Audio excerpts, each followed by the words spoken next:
अब ये ट्वीट उन्होंने किया इमरान खान साहब के बारे में, और ट्वीट को मैं उर्दू में आपके लिए ट्रांसलेट कर देता हूँ। ये आदमी सरासर धोखेबाज और झूठा है, जिसके पास कोई ऐसी सलाहियत नहीं है जिसका ये दावेदार है। ये तालिबान की तरह बेवकूफ़ और उनके सामने घुटने टेकने वालों में से एक है। प्यूटन की तरह नीच ज़ात। ये सख्त पाबंदियों का मुस्तहिक है, जिसके ऊपर एक दिन मुकदमात की एक फहरिस्त होगी आलमी सतह पे। ये ट्वीट किया है इस शख्स ने, क्रिस अलेक्जेंडर ने। बहुत अहम आदमी है ये कनाडा का। सुख देखकर आपको नहीं लगता कि हमें बहुत ज्यादा चौकस होना चाहिए और ये समझ जाना चाहिए कि भारत की लॉबी बहुत स्ट्रांग है?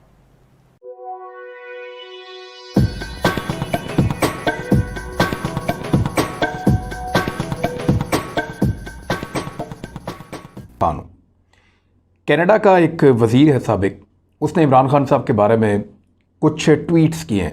उसमें पाकिस्तान के दफ्तर खारजा ने जवाब भी दिया। ये आम आदमी नहीं है, बड़ा तगड़ा आदमी है।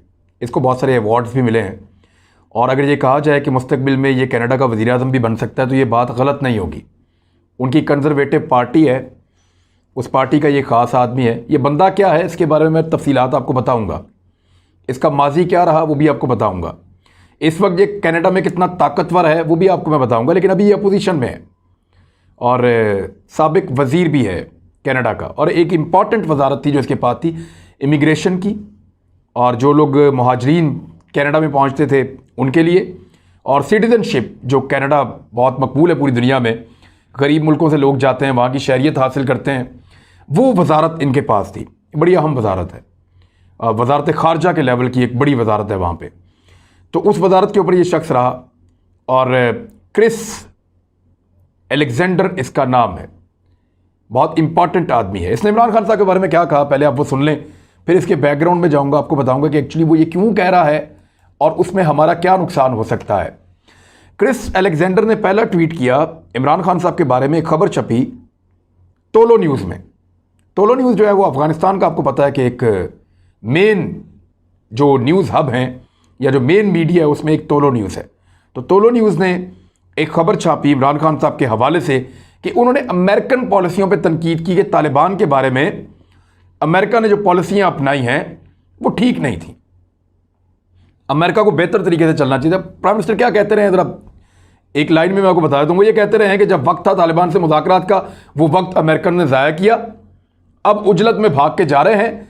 तालिबान इसको अपनी फतह समझते हैं, अब उनको कैसे कायल किया जाए कि वो हमारे मुताबिक या एक आलमी मंसूबे के मुताबिक अफगानिस्तान में अमन अमल के लिए हिस्सा ले। पाकिस्तान उनको कैसे कह सकता है? अब दबाव डालने का एक वक्त था, अमेरिका ने वो वक्त ज़ाया किया, पॉलिसी ठीक नहीं थी अमेरिका की, ये वो कहते हैं। इसके ऊपर जो है वो अखबार लिखता है, और फिर इसको रीट्वीट करते हुए जो ट्वीट में लिखा चार्ल्स अलेक्जेंडर ने, उसने लिखा, this man is an utter fraud, a shameless liar of no ability and charlatan who has been among the Taliban's most mindless, knee-jerk boosters for decades. A pariah like Putin, he deserves only severe sanctions and one day a docket in the Hague.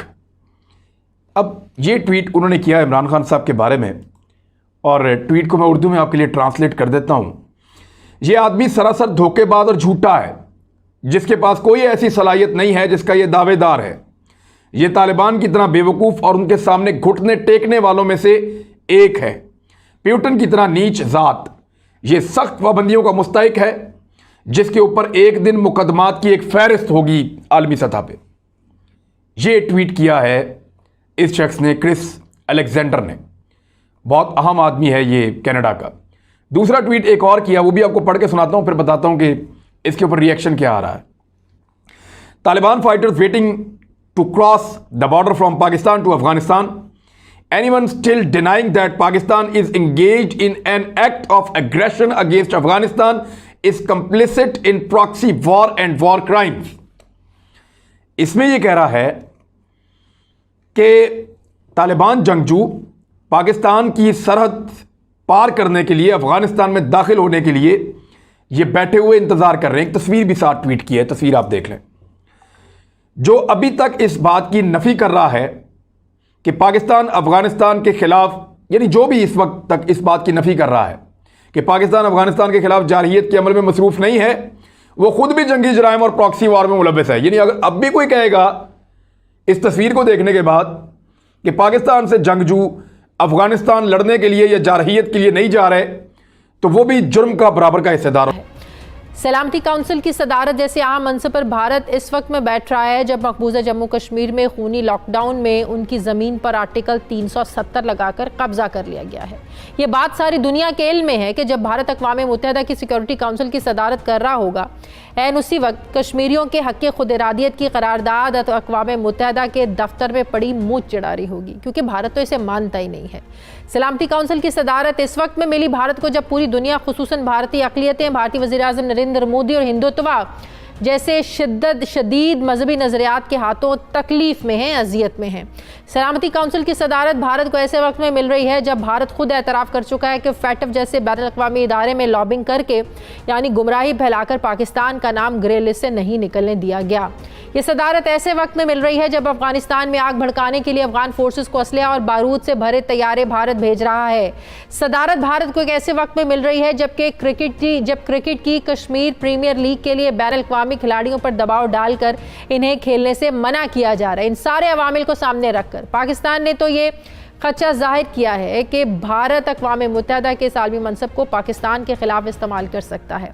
Pakistan के सफ़ीर मुनीर अकरम यहाँ तक कह चुके हैं कि भारत यकीनी तौर पर सलामती काउंसिल की सदारत को दहशतगर्दी समेत मुख्तलिफ मामलात पर अपने बयानिए के फ़रोग़ के लिए इस्तेमाल करेगा और पाकिस्तान के जो मामलात हैं उन पर नज़र रखकर पाकिस्तान के ख़िलाफ़ साजिश करेगा।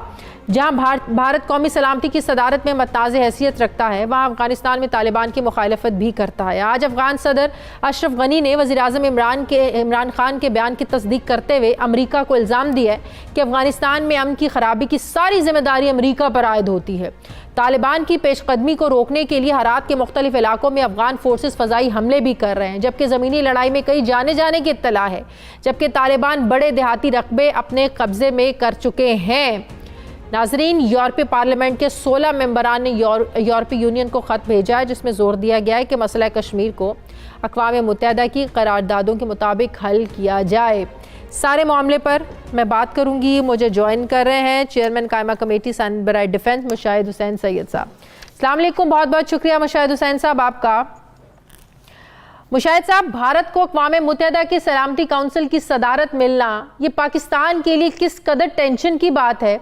आप समझते वो भारत जिसने पाकिस्तान को ग्रे लिस्ट में रखने के लिए FATF को इस्तेमाल किया, जिसका बरमला एतराफ़ भी किया भारतीय वज़ीर ख़ारजा ने, तो ऐसी सारी सिचुएशन में भारत को सलामती काउंसिल की सदारत मिलना कितनी बड़ी टेंशन हो सकती है पाकिस्तान के लिए?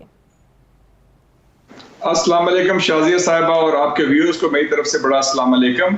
ये आपने बिल्कुल सही फरमाया कि भारत से, हिंदुस्तान से हमें कोई खैर की तवक्को नहीं है, बल्कि जहां मुमकिन हो, चाहे वो फील्ड हो क्रिकेट की, चाहे वो फील्ड हो फाटफ की, चाहे वो फील्ड हो EU के डिसइंफॉर्मेशन लैब की, या पाकिस्तान के खिलाफ प्रोपेगेंडा के लिए, या पाकिस्तान को अदम इस्तेहकाम करने के लिए, तो हिंदुस्तान की पूरी कोशिश होगी कि जिस तरीके से पाकिस्तान पर कोई मनफी असर करे। लेकिन ये है कि UN सिक्योरिटी काउंसिल में वो सदर जरूर बन गया है रोटेशन के तहत, क्योंकि वो मेंबर है सलामती काउंसिल का 1 माह के लिए, और ये बड़ा अहम महीना है। लेकिन मेरे ख्याल में उसमें चाइना भी है, रूस भी है, और हमारे दोस्त भी उस UN सिक्योरिटी काउंसिल में है। तो इतना मनफी रोल अगर वो चाहे भी तो बहुत आसानी से इस्तेमाल नहीं कर सकते। वो हो सकता है कि कुछ शायद भारत के FATF पर असर रसूख देखकर आपको नहीं लगता कि हमें बहुत ज्यादा चौकस होना चाहिए और ये समझ जाना चाहिए कि भारत की लॉबी बहुत स्ट्रांग है? भारत की देखें जी, लॉबिंग भी स्ट्रांग है, और भारत की पॉलिसी जो हिंदुस्तान की पॉलिसी पाकिस्तान की तरफ है वो बड़ी वाज़ेह, उसमें क्लैरिटी है। हमारी पॉलिसी में थोड़ा सा मुझे लगता है कि हम वाज़ेह नहीं हैं। हाल ही में हमें बताया गया कि जी हिंदुस्तान से अंदिया आया है कि वो कश्मीर पर बात करेंगे, वो हर चीज पर बात करने को तैयार हैं, और यहाँ लोग बड़े खुश हो रहे थे, बड़े इत्मीनान इजहार कर रहे थे। हालांकि वो भूल गए, और मुझे याद है चंद माह पहले मुझे वजीर खारजा शाह महमूद कुरैशी साहब ने एक डॉसिए पेश किया था 40 सफ़े का, dossier on Indian state terrorism against Pakistan.